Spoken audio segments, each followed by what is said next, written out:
Hello, everybody. Today, super excited to have Tim Brown on the podcast, who is owner, operator, big head honcho at Hook Agency. I know a lot of you guys have probably heard of Tim. He's been one of the larger presences in roofing over the past 5 or so years and has really made a name for himself and Hook Agency over there. Really excited to have Tim on. I kind of want to unpack a little bit about how Tim got started and all of that fun stuff, but I really want to dig into Tim's brain on how he thinks about marketing for contractors and for roofing, what works, what doesn't in lead generation and branding. And I also want to touch on his new book, which I'm excited to, but I'll let Tim dive into that a little bit further. So, Tim, thank you for coming on. Hey, thank you very much, man. Appreciate you having me. Always, always. So, before we get into the nitty gritty, for the people who don't know you or might not know your background, can you just give me a brief overview, brief walkthrough of your journey, how you got started in the marketing world, and what made you grow into the Hook Agency that you guys are today? Sure. Yeah. I mean, I like marketing and I like design, which is originally I was a web designer for kind of an everything agency, served everybody. And I think I didn't feel like we did the best work possible because it was for everybody and did everything. So as we got into this, we first couple years were everything, or did less things, a few things really well for everybody. And then as time went on, we focused on search marketing for contractors and home services. So Hook is now SEO, PPC websites for roofing and home services. We do like growth mode companies, and I think of we're selective on clients, but aggressive on effort. Specifically, we work with a lot of $3 to $15 million companies. I am an acclaimed father. There you go. With two kids, a 3-year-old June and a 1-year-old Cash. And I'm an attempted, thank you. I'm an attempted amazing husband. Attempted. Emphasis on the attempted. Yeah. And we've been doing Hook for 9 years. And my wife joined me like 4 months after I started. It's 50 people now. I think that our systems are all really well built out to help get people more leads. And specifically, we work with a lot of roofers. And some HVAC and plumbing, and lots of bumps and bruises to get to that level. I think it's just kind of like how much punishment are you willing to accept? You know what I mean? Like as a business owner growing a business, because it's like a lot of this feels irrational or illogical, I think, to grow a business sometimes. Yeah. And I think that it has been a lot of work and a lot of like accepting hard feedback from employees and clients, right? And I think it's kind of like, how much are you willing to accept? Tommy Mello a few years ago was talking about, it's like, it's not about your goals. Well, somebody said, it's not about goals. You don't rise to the level of your goals. You fall to the level of your systems. And Tommy Mello said, it's not about your goals. It's about what consequences you're willing to accept. And I've already kind of decided I'm not really willing to accept the consequences of like $100 million company, or Right. I probably am more willing to accept the consequences of a $10 million company or a $20 million company. But I'm not really, I don't really want to sell my soul into, it's already like crazy, by the way, just being honest about like what it is like running I think we're like 6.5 or something like that. Like it's already crazy. And it's not always pleasant. So I don't think I'm going to do this forever, to be honest with you. I enjoy the adventure of starting a business, and I've learned to love leading people, but I think I really enjoy the marketing, and I enjoy design, and I enjoy content, and I enjoy content creation and being a creator. Yeah. So as time goes on, I'm going to just find my way to doing more of that type of stuff. And I'm going to let other people lead this company. And I'm going to probably start a few other businesses, if I'm honest with you. There you go. So that's just a quick about me. I think I hope that's useful. I think it is a certain amount of like, what consequences are you willing to accept? And that is, I am willing to accept a lot more consequences than I currently have. But I don't think to a certain degree of growing this company into I mean, somebody would say, well, you don't even really have that option. Tim. I'm like, well, that's probably true. That might be true, but I think a lot of us are more powerful than we realize. Like if you really if I really set my mind to growing $100 million company, I think I could. I just don't And I mean, that's easy to say, right? Right, But I think right. at a certain point, like a lot of these home service business roofers, whatever, I think a lot of them that get to 10 or 20 million could go to 100. You know what I Yeah. mean? There's like just these levels where it's like once you get to the 20 million, like you could go to 100. Like, and Right. it's absolute, I think it's absolutely true because if you can grow that business to 20 million, like think about it. Somebody will want to invest in you. You can use that capital to create new markets, to add acquisitions. There's a lot of people that are doing the 20, 30, 50, and then just adding a 20 here, adding a 10 there, and getting up to 100 real quick. So I think that goes for a lot of people. Now, maybe not just getting to five. I mean, like for roofers, it's a little different. Like, as far as gross margins and stuff like that goes, ours is like more like 35 or 60, and average roofers like 35. So Hmm. on average, we're probably more like if you think if we're a $7 million company, we're really more like a $14 million roofer based on Right. gross, or like 12 or 13. So the amount of problems that we have is the amount of problems that you would have as a 12 to $13 million roofer, Yeah. which is, quite a few. Yeah. Every day, every other day, I've got like a client issue or an employee leaving, or you know what I'm saying? Like if you've got 50 Yeah. employees, there's just a lot going on. Someone's got an attitude issue, this or that. I'm not complaining. I'm just saying that's what the reality is at my size of business, and Yeah. it requires a lot of other leaders to work alongside me to maintain it, which I don't know if I would have thought it required as many leaders as we have Yeah. at a 7-ish million mark. Yeah. No, 100%. And I actually had Steve of Red Rock Roofing on the podcast not too long ago, and they're local to the Colorado area where I'm based in, and good friend of mine, and they're in that 10 to 20 million dollar range. And he says the same thing. Like the people that you need and the problems that you have are both going to be bigger than what you think they are. Hmm. And most of the problems that you have are going to be coming from the people that you need to get to that point. Mm. And so he talks about that all the time, and he's a great guy, and he's probably one of the best culture, community, company, like togetherness guy I know of anybody. I there's very few people that I hear speak bad about him, both employees and customers, and he's a great guy. So I can unfortunately, but maybe coming soon, we're not quite at that level yet. But I mean, even I hear the same thing mirrored as what you're saying from other roofers Well, in that range. another way to look at it too, if people aren't that level yet, it's like it's not fortunate or unfortunate. It's just, you know what I mean? Like at your level, enjoy it, man. Like when I Yeah. was early, I think I didn't really realize the how good certain things were. I mean, I'm not like I like where I'm at. I'm so grateful. I wouldn't go back. But I'm just saying, like the first couple of years, like I could really romanticize that period of my business. The amount of stuff we did just for fun, Yeah. like we could because we Hmm. didn't have so many clients. It was like there's a lot of we had this show on YouTube called The Agency, and I go Hmm. back and watch it now, and there's not that many views on it or anything like that, but it was so fun to do, and we like got props for it. We did this. It was like it was kind of like The Office knockoff, but it was like Right. it was for agency, and it was just letting yourself live in the moment and enjoy whatever you're up to now. Because like, let's say you do that, make sure it's cool while you get there. You know what I mean? Don't wait Yeah. for that. Don't wait for that to enjoy your business. Like wherever I'm at now, I need to learn to enjoy my business now.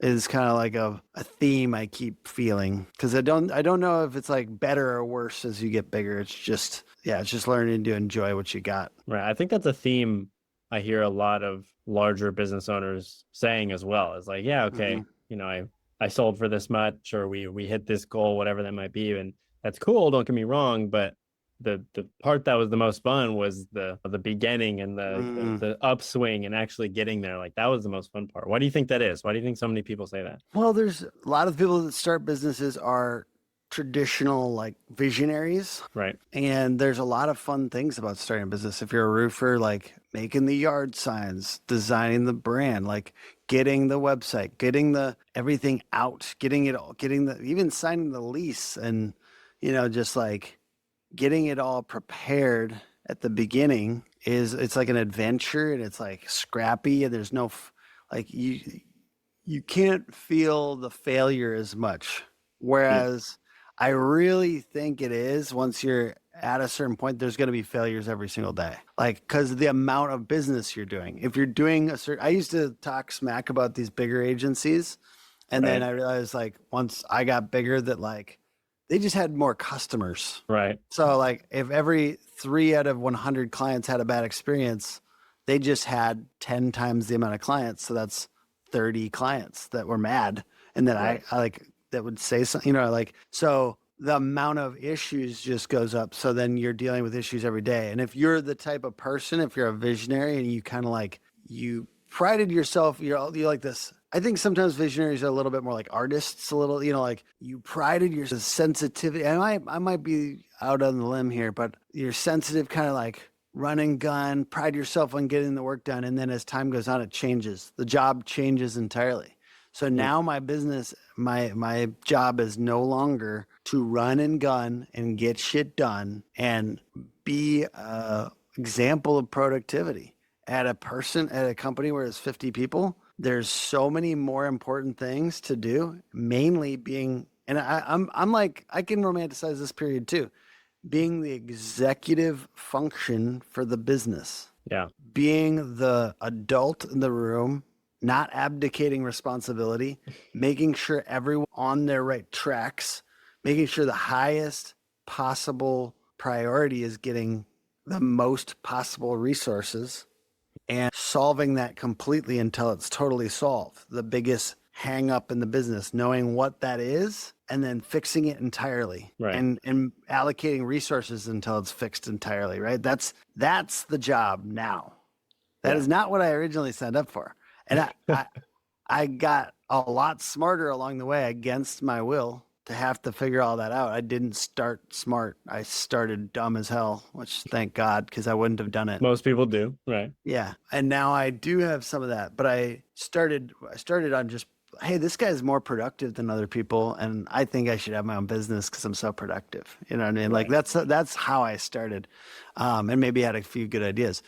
So that is a different job, and it's actually like kind of an annoying job. It's a high paying job, but it's an annoying job. You know what I'm saying? So like that's why I think a lot of people sell their business. A lot of people want to Yeah. be done. A lot of people get burnt out, and the biggest liability that we have as founders and business owners at a higher level, once you get into the 5, 10, 20 million range, is like burnout Mm. and disassociation, and I don't want to be a part. You know what I mean? Like I'm done. Yeah. You know what I mean? So, and whether you do that officially and get it off your plate, or you don't do it and you just kind of like slowly let crazy stuff happen, and or like, you know what, we shrank this year, but I think maybe that's what I wanted, or whatever, right? Right. Right. There's a lot of ways that can play out, and they're not all necessarily like obvious.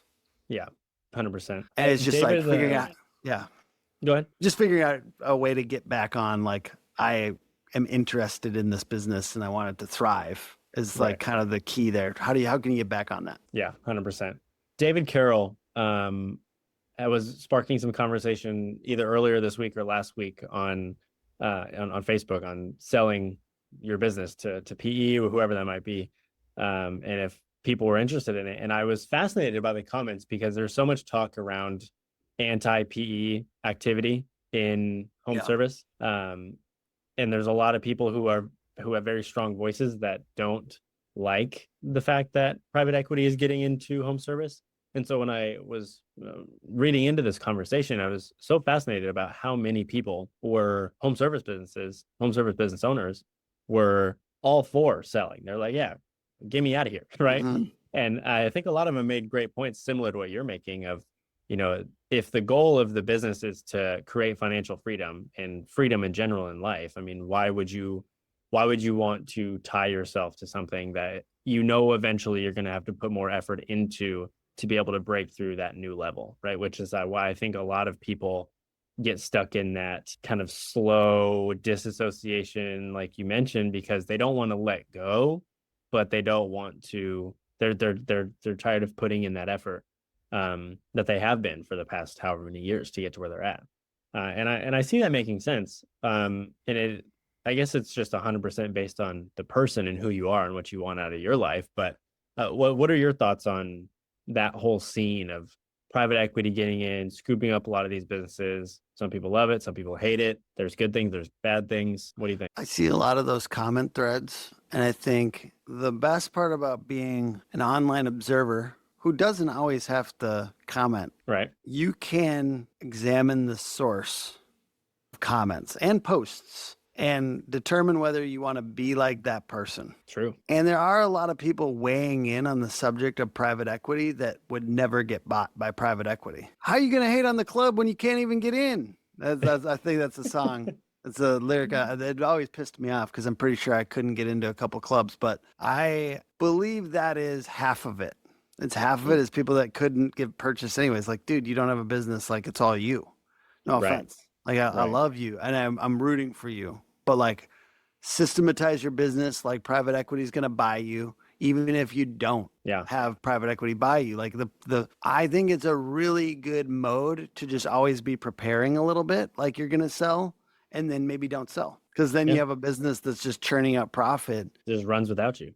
Yeah, that's my mode. Is like build it so you could sell, and then maybe don't if you don't want to. And then otherwise, I do think it's good to have a date to sell. Like, hey, we're going to sell by this date. Like, I'm not anti-PE. That's in short is I'm not anti-PE. And I think some people are haters for that reason. The other half that are haters, and PE is a great topic, but the other half that are haters are seeing some examples where it went wrong, horribly wrong, and kind of generalizing, right? Because there's a lot of different types of buyers. And just like there's bad contractors, there's bad PE firms or investors. And so then they're taking that as an example and they're generalizing. Some of them are also mad because PE came into their market and spent a lot of money on marketing. And some of them are mad because PE is rightfully doing some distasteful stuff, like trying to like price the market way down and then choke out competitors and then take over. And I would say, so the other half, besides the ones that wouldn't get sold, that wouldn't sell their company anyways,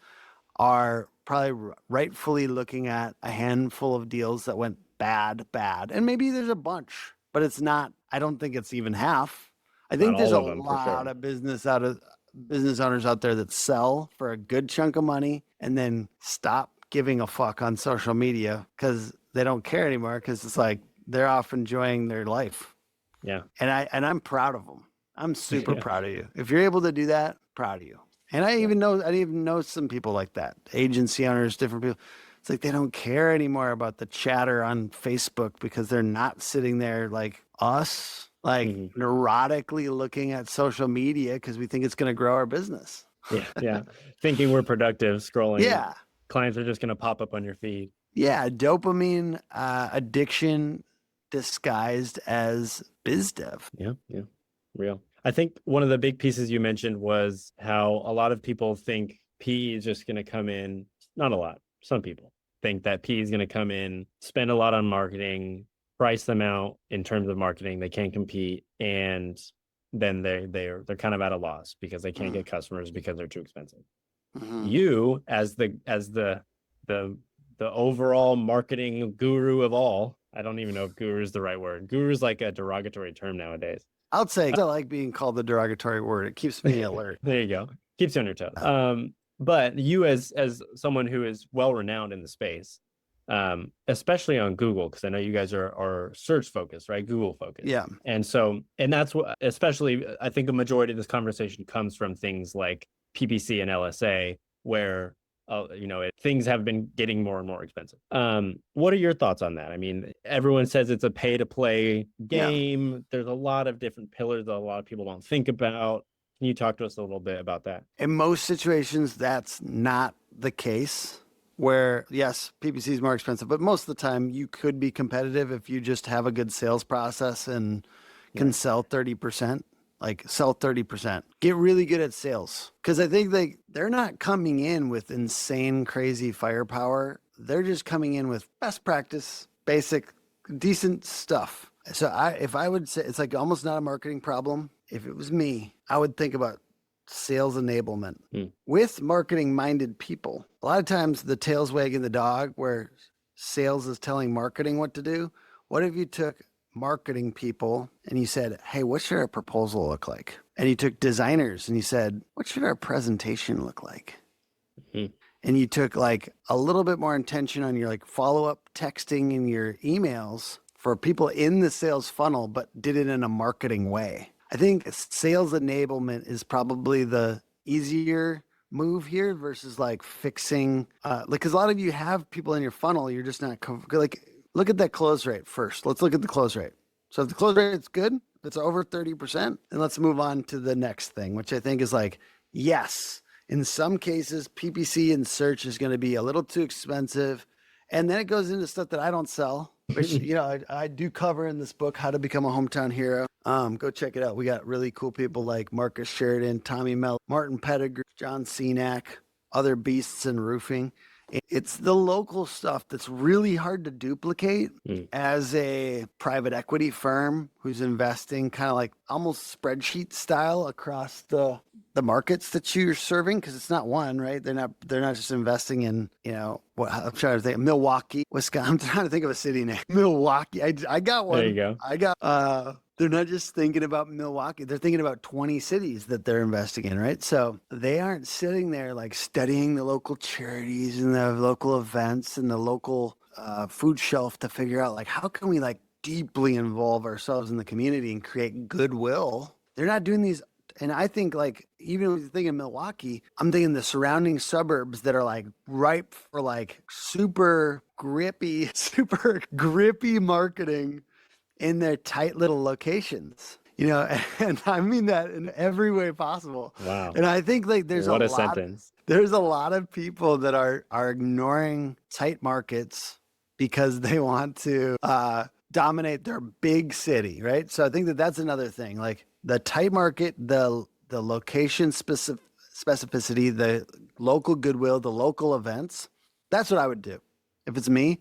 And I'm going to go small, play small ball to win big. I think like, how can I sponsor the team? What can I use of my local knowledge? Even just at the very like level of like putting yard signs out in the roundabouts. And I think the tighter you go with your marketing, the less you have to worry about private equity. And I think the more brand focused you go, because they're not sitting there. Like some smart ones are, but most of them are not sitting there going super brand focused. They're going this year, this month, this quarter, spreadsheet now. It's a private equity guy. You know him. He's got the vest. You know what I mean? And they're saying now, money now. So what does that leave open? It leaves open the brand focused local community stuff that's not perfectly money now. And that's just my thesis, is really seeds over leads. How can we, and this is like not for Hook, because Hook is leads, right. But as far as like a local brand that's really trying to do it, the stuff I'm trying to teach is the seeds over leads method, which is just, how can I sow more seeds with brand and goodwill in my market? Because that ends up being the cheapest leads 6 months from now, 18 months from now. The problem is, well, not the problem. The opportunity is private equity doesn't recognize 18 months from now a lot of times. Yeah. And if they do, they recognize it in a billboard way, not in a yard sign way. And you can recognize it in a yard sign way and like get way better deals on attention than they have. Yeah, no, 100%. I think Dan Antonelli says all the time that your brand makes all other marketing more effective, right?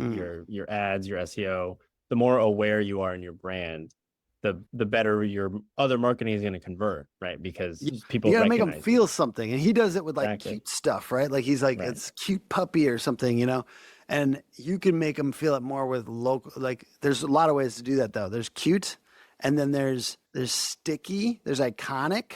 Iconic is something I feel like that's a big thing. How can you make it iconic? And that's like Hook is iconic, right? And it's like kind of, you hear Hook, you kind of know it. You don't even need to see it to kind of get what it is. You see this at a trade show.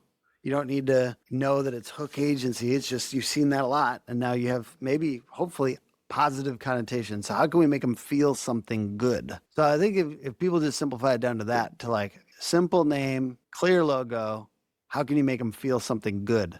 And then how can you do that a lot? That's to me, like the like fight with P playbook is like, it's hard to fight the company that's just locally famous. Yeah, 100%. And a recent podcast guest of mine, Dave Baton of Bumble Roofing, they're a roofing franchise that's growing pretty quickly throughout the United States. And franchise, much different than PE, right? Because they are still locally owned and operated, but have a little bit of the capital and I guess you could say the knowledge of a lot of PE firms, what they do. So franchises are great for that reason. But one thing that Dave talked about in our episode was how the same thing you're talking about here is how you can win by overextending and over providing for your customers that PE just can't do, because they're focused on getting the job for as cheap as possible, getting it done as quickly as possible, and moving on to the next one, right? They're not thinking of building those deep connections, deepening those roots within the community, and providing an experience that will eventually spin up more word of mouth than any other marketing could ever do, right? And so I love that approach. And he always talks about how if he said something, I'm gonna completely butcher the sentence that he said. He said it beautifully, but basically, as contractors, like, that is a service based business, right? You are serving someone, especially in their home, right? In their place of dwelling, where they live. And so you have to recognize that as a contractor and say, okay, I am serving this person. And at each interaction that I have with this person, client, potential client, past client, I need to remember that, right? He always says that he thinks of Bumble Roofing as a customer service business that just happens to put roofs on houses, right? And so they take that approach with every interaction, from first contact to job sold to during the job to post job, is how can we make sure that in every single interaction we're having, we are serving you and doing whatever we can to create an experience for you. And that's what they think has grown Bumble so quickly, even though they haven't had a ton of capital investment into their individual locations, much like a lot of PE has. So it's very interesting to see. And I love Dave's philosophy for that regard. But obviously, like, your marketing and your click-through rates and all of your actual tactical marketing is also important, right? And that's a lot of what you talk about in Hometown Hero too, is not only the local stuff but also the digital stuff too. So let's good segue into the book. Talk to us a little bit about how to become a Hometown Hero. Why'd you first of all, why'd you write the book?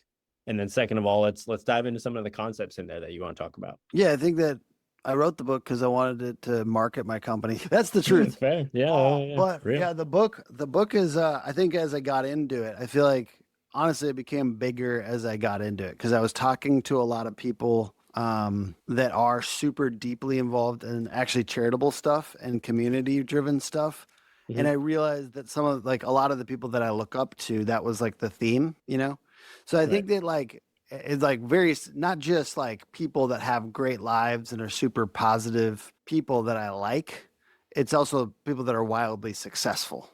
Yeah. And so the people with those two things in common, super positive, kind, and then wildly successful, the community driven charitable stuff was a big piece of it. And then as far as like people, I think that there's a little bit of like a good chunk of people that just know how to get attention in the book. So I lead with all that stuff about the charitable community driven stuff. And then we talk about people that are really good at getting referrals, people that are good at getting attention. And I think, so there's a good chunk of the book that's about that.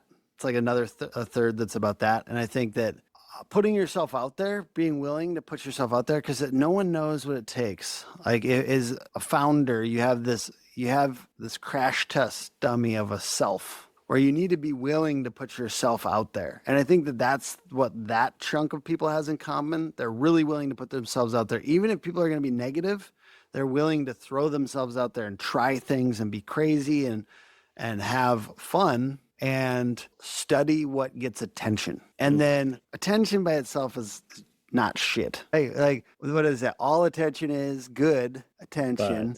Right. But then you've definitely seen people where they got attention that it wasn't good attention. Right. And then what's the difference?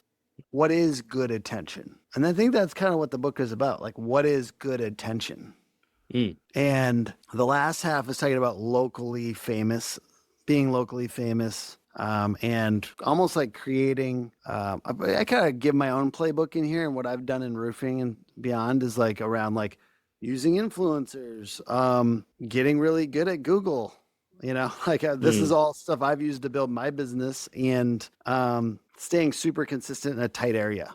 So that's mm, the thing about the last third is like this, like locally famous in the tightest possible area.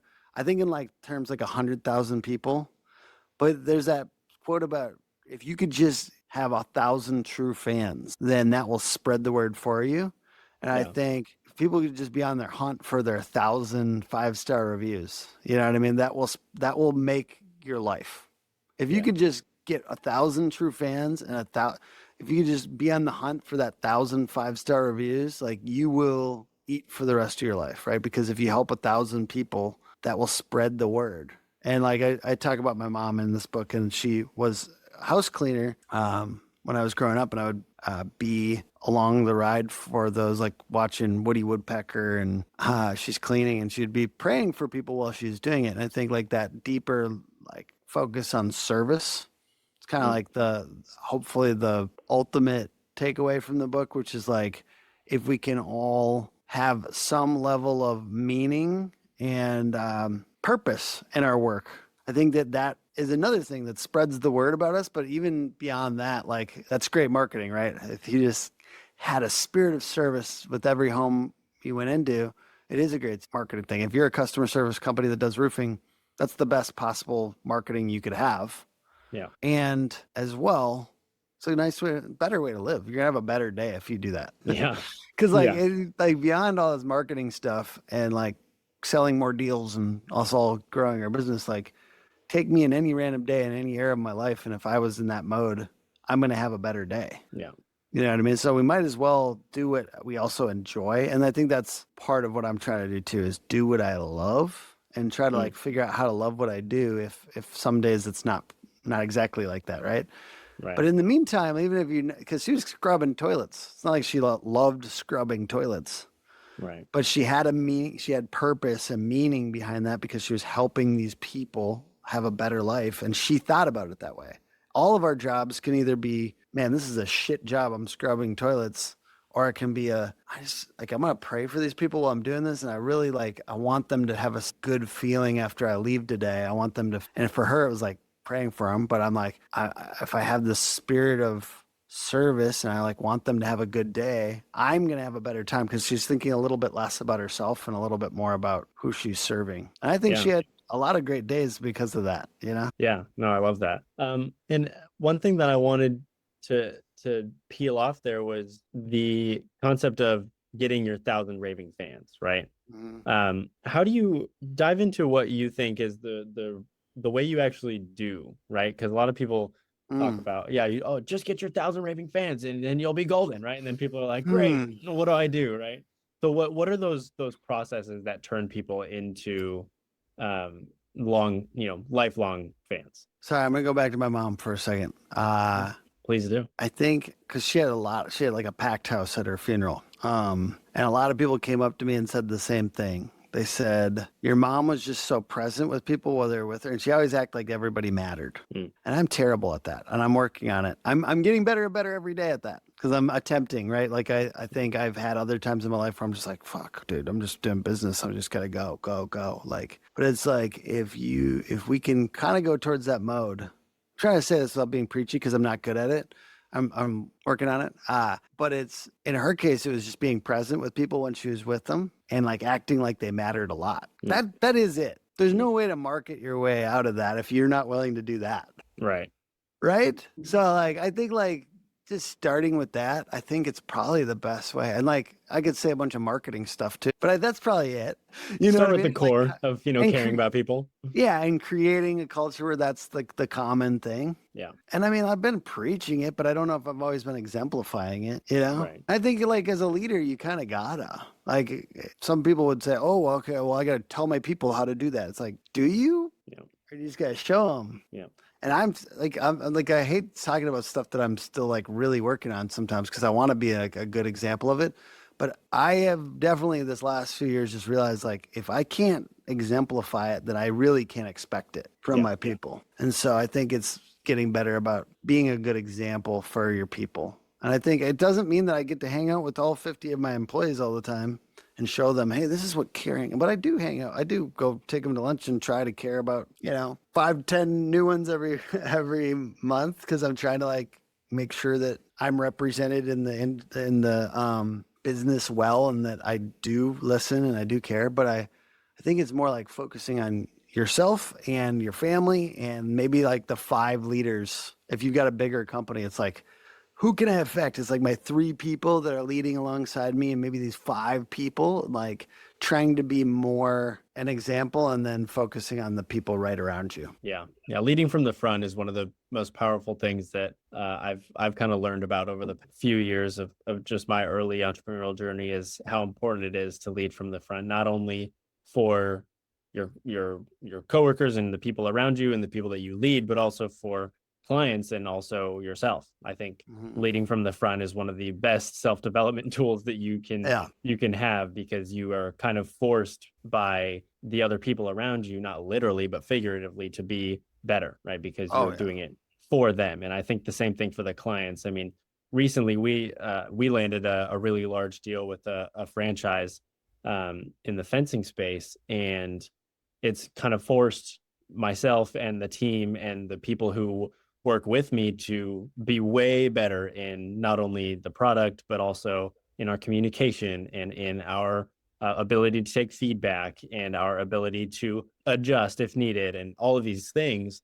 And I couldn't have asked for a better time for that, because I think that it's truly one of the best vehicles you can use to take yourself to the next level or improve, is leading from the front. And so I think that especially in home service, I mentioned him before, but Steve, he talks about this all the time from Red Rock, of, if you show up every day hungover from the strip club last night, powder still on the nose, you're bleeding money from your bank account, what is that going to say to your staff, right? What is that going to say to the people that you lead about how much you care about your life, right? And then what does that then entail when it comes time for them to serve those customers like they should under your brand? How are they going to feel obligated to do so when they can see that you don't even care, right? And so I love that concept, and I think it's, again, a reoccurring theme that I hear from a lot of the top players in the industry is leading from the front. So I'm glad to hear you say that as well. I'll just say, just because I'm learning it too lately, is like forgiving yourself for being imperfect. Like I have a high standard for myself, and so then when I don't hit it, I have to like figure out how to like not beat myself up. You know what I mean? Like I think probably like I'm good at forgiving other people because I have problems. So I'm good at forgiving other people, but I'm terrible at forgiving myself sometimes. So I'm just adding that in there to like complement this in case anyone's dealing with that. It is, if you just like, if you can't love yourself, you're going to exemplify for people around them of like self-acceptance and all that type of thing. I think same goes for like forgiving yourself, like, so you have better energy. Like we really need to forgive in general, but like forgiving yourself, I feel like this is way too deep for this topic, but nonetheless, I feel like it's probably the most important thing that I got going on right now is learning to forgive myself when I've been like angry with an employee or don't like just handled something wrong.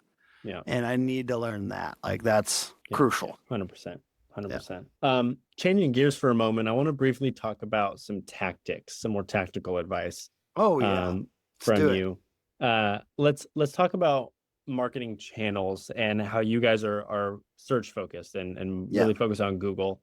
Talk to us a little bit about why you're focused on that and why that approach has led to such success for a lot of your guys' clients, as being really search focused instead of all knowing, I guess you could say. Yeah, I think it partly started because I think that a lot of contractors, roofers in particular, have not understood the power of brand. So partly is like what they wanted to buy. I feel like our company, we instead of focusing on what we wanted to sell people, sold people what they wanted. You know what I mean? That's a hack, right? Sell people what they want versus like trying to get them to want what you have. And I think that that's a good principle, probably. But I think search focus has been because I want to be when they're looking for me, right? It's all about intent. what is the intent on a particular platform? If the intent is to purchase or the intent is to browse and have fun, like I'm thinking about Facebook. I'm on Facebook all the time. I don't buy that much stuff off of Facebook, if I'm honest. Interestingly, on Instagram, I'm in entertainment mode and I'll buy small things off of Instagram all the time, like shoes and supplements and stuff like that. So it's just kind of like understanding the platform. And I think Google has been a huge spot where people, that's what the intention is to buy for home services and contractors. So they're going on there, they're buying, and that's like what they're doing there, at least some of the time. And to be able to capture that intent, it's just kind of a good deal.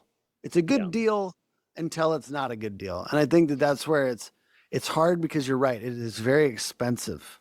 So if you can learn to master brand on some of these social media platforms and learn to get an ad that converts and learn how to qualify people enough in the ad to or capture them early or those types of things, that's great. But intent was the main reason that we focused on that. So, and I think it is owning the whole SERP as much as you possibly can. So search engine result page, sorry, nerd shit. Right. I think LSA is the first place to start for people. I think local service ads, Google guaranteed if you're not there. I think, and I just go down the search results, like the search results. The only reason that PPC though, I think it's tough when you're early because each of those clicks is so expensive. You're talking like $150, $200, like not clicks, sorry, leads. The leads costing anywhere from $150 to $300 right now.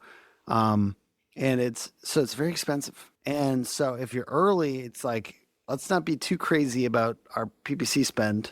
Let's max out all the other things that we can do that are easier or less expensive, like LSA, even LSA, like Google Maps, getting your first 30 reviews. Google Maps, if you post every day on Google Business Profile, if you're posting real fresh images from your jobs, those types of things, it will honor that. If you're responding to every review, it will honor that. And you can rank for smaller cities quicker, which is great. I think about like anywhere from that 25,000 person range to the 100,000 person range city. Like if you could be in the outskirts versus the main city, you actually have an advantage because you could actually dominate that outskirts city, right? Positioning your office is probably an underutilized tactic that some people could use now that, hey, if you have the ability to move and you have a tiny little office and you can go to a spot where there's not a ton of roofers around, but there's 25, 50, 100,000 people in a somewhat concentrated area and you can rank for that city, like you could do a little research and really, if you take marketing more seriously, you can spend less money. Yeah.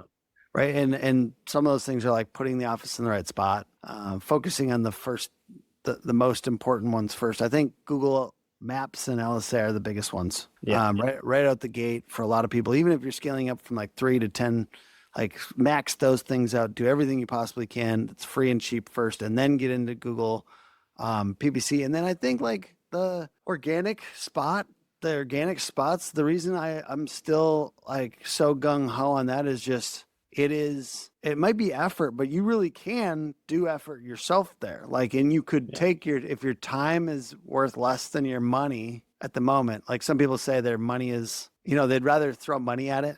I don't know what I'm trying to say. And they'd rather throw money at it than SEO can be really hard in the first couple million. Like maybe push that until you're maxing out this other stuff. But once you get past 5, maybe invest pretty hardcore in it. And if you're early, you can invest your own time. Like it's not that hard.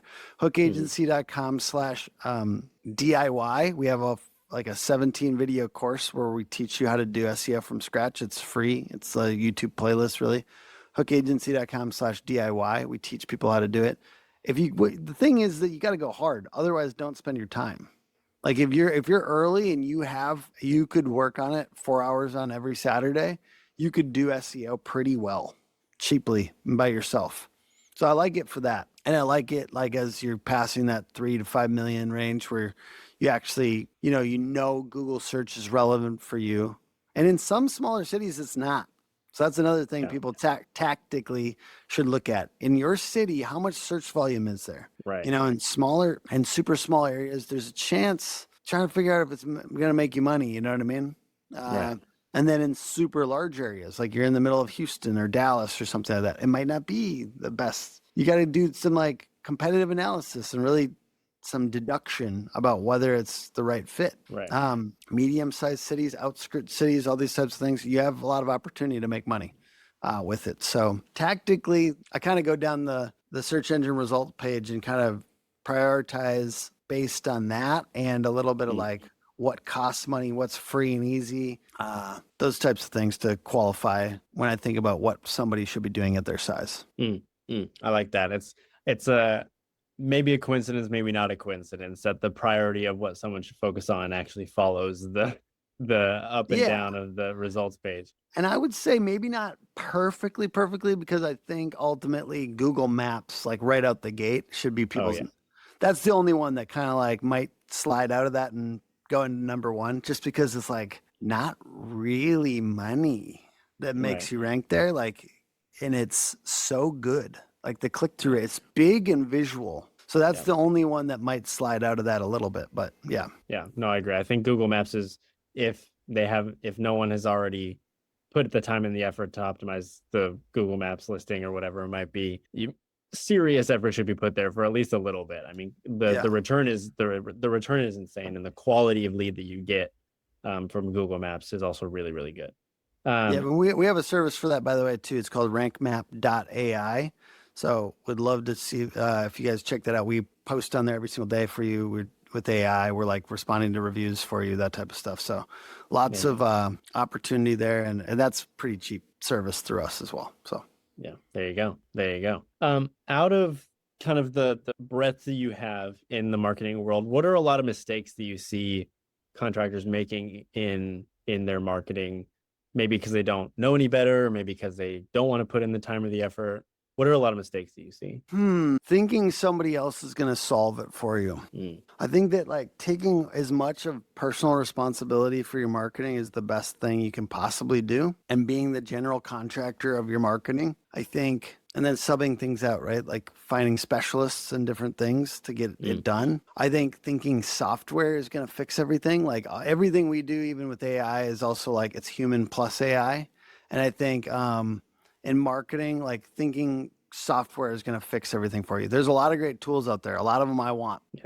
Respectfully, they still need to be set up, and they still need to be like, they're a tool, and that's, you need to act like they're a tool, not that they're going to fix everything for you. And I think, lastly, just not having a clear message, right? Like if I give you a megaphone, what are you going to say? Yeah. You know what I mean? Like if I brought you to the local MLB franchise game, and I gave you a shirt with your logo on it, and I brought you out to the middle of the field, what are you going to say? Do you have something clear to say when you get that opportunity? Because you get that opportunity every day on social media. You get to talk to thousands of people if you want. And some people are trying to talk to thousands of people, but don't have something clear to say. So like, for instance, for me, I'm thinking like, we're custom, consistent, and transparent, and we help you optimize your Google ads and your SEM. You know, I'm just giving an example, like, right? And if I'm a roofing company, hey, I'm thorough, over communicative, and we have a checklist for our inspection, our cleanup, and our post job walk around, right? Like I have these things that are built and they're clear and they actually are different from our competitors. And here's like a visual that goes along with them. Like, you know, like I guess that goes away from the, like with the megaphone thing, but that is getting that message super clear and like figuring out what really is different about your company. Most people don't do that. So that's a big mistake. Right. It's a huge mistake to not have a clear message and to still be trying to get attention. Like, why are you trying to get attention if you don't have anything to say into the megaphone? Yeah. You're just trying to tell them your phone number and your website. Like that's your message. You're going to go in the middle. You're going to go in the middle of the field and you're going to tell them your .com, and you think they're going to go? Yeah. They're not going to go to shit. How about you tell them something that like they want to tell their grandma at Thanksgiving? Yeah. You know what I mean? Like, you know, we're a repair first roofing company. We don't want you to replace your roof if it can be repaired. Like that is a little bit clearer of a nugget to be able to, like, it's a retellable story for grandma. Or I don't even think that's like a great example, but I think trying to get there You know what I mean? Trying to get Yeah. there is more than most roofing companies have done. A lot of them have not tried to boil down like a single nugget or three unique sales propositions. Yeah. I think trying to get those three unique selling propositions is probably like the most important thing I can think of that most Yeah. roofing companies haven't done. Yeah. I completely agree. I follow the same philosophy, and I think a lot of roofing companies, contractors in general, just say, "Hey, roofing services available. Yeah. Call this number," right? Like, and then that's what they try and tell everybody. Yeah. They're like, "Oh, we gotta get people out there. We gotta do this. They go door knocking. They do this and that, and the roofing service is available. Hey, we're in your neighborhood, right?" Yeah. The problem with that is it doesn't it doesn't give anyone a reason, right? Yeah. And some people call it offers, some people call it whatever. You had your definition. I always like to say it's someone's reason to take action, right? Yeah. What reason are you giving them to do what you're telling them to do? Right? Like, okay, yeah, they can call your number, right? They can go to this landing page, whatever that might be. But why? Like, why would they do such a thing, right? Okay, well, first of all, they probably would be in the market, right? They need some of your service. That's kind of a given, right? Your call out to whatever that is of like, hey, we are XYZ company. If they don't need your services, they probably won't click. So that's number one. Number two, why are they going to take action on your thing that you're standing in the microphone for, other than the 500 people behind you that are also about to come up on the microphone, right? I think you're also like you're building on like that's an additional good thing. I think you're saying, essentially why buy now? You know, and why buy from you? Like I think like I guess mine's why buy from you because that's unique selling proposition. Yours is like why buy now? Right. Like we have this deal or the storm just hit or like whatever it is, there has to be clarity. I'm probably saying it worse than you just said it. So, but I think why buy now is a really good question too. Yeah. Why should this person take any action? Which I think a lot of people miss. And that's true for all forms of advertising, whether that's, whether that's on all the organic stuff, whether that's through your paid, whether that's through your intent-based marketing, or it's through your interruption-based marketing like Facebook ads, right? You need to give them a reason. And and that could be a reason to buy from you, that could be a reason to buy now, that could be any reason, but you need to give them a reason. That's kind of the end all be all when it comes to marketing. Is just you need to give people a reason. Absolutely. Yeah. Awesome. Well, we're about to wrap up here, and we have a kind of a tradition on the show of a rapid fire section at the end where I ask you 3 to 4 rapid fire questions that people can take away at the end. So first and foremost, I want you to tell us what's more important, brand or tactics, and why? Brand, because there's no tactic that's going to work if your brand is, or it's way harder to make your tactics work if brand is bad. And brand is just memorability, like, right? Like I don't even think of brand. I'm not thinking of brand as just like the logo. I'm thinking of as the name, the logo, and like the feeling around it. Like the Beatles is not a good name for a band, but it is a great. We all have positive feelings when people say the Beatles because of the music being incredible. So all the associated things, not just the logo. Yeah, there you go. Okay. If you could do just one thing to increase your chances of creating lifetime fans, what would that one thing be? Care about people when I'm with them specifically, and try to be very present and have good energy with them. Love that. And finally, if anyone is wanting to learn more about your DIYs or your trainings that you have, or the lovely book that you just recently came out with, where can they go to find out more about that? Sure. You can, I guess I'll give 3.coms. We got, or else it's hometownherobook.com is the book. It's, I think it's like $17 or something like that on Amazon. So hometownherobook.com will get you to Amazon, and it's called How to Become a Hometown Hero. There's also like a porn series, so just avoid that one. Called The Hometown Hero, or like romance novel, porn for ladies. And hookagency.com/DIY is the course for SEO. So totally free course you can check out. And then we got hookagency.com, but I'm going to just give you the map. So the map service, rankmap.ai. It's like $1,000 a month or something like that. It's really, really reasonable. And then we have all of our pricing on our website and stuff like that. So check out our stuff there. There you go. Well, Tim, I appreciate having you on. I love I love your philosophy on business. I love your philosophy on life, and uh, I love how transparent you are. You're one of the biggest things that I took away from this episode is to be more transparent. You can definitely tell that you're very honest, you're very truthful, and you're very caring about the people you talk to just by the way that you carry yourself and show up to show up on the daily. So I appreciate that, and I appreciate you coming on the show. And thank you a ton. Thank you very much, George. You're the man. You did a great job on this interview. You're doing good things. Appreciate you, dude. Of course. Have a good one. All right, see ya.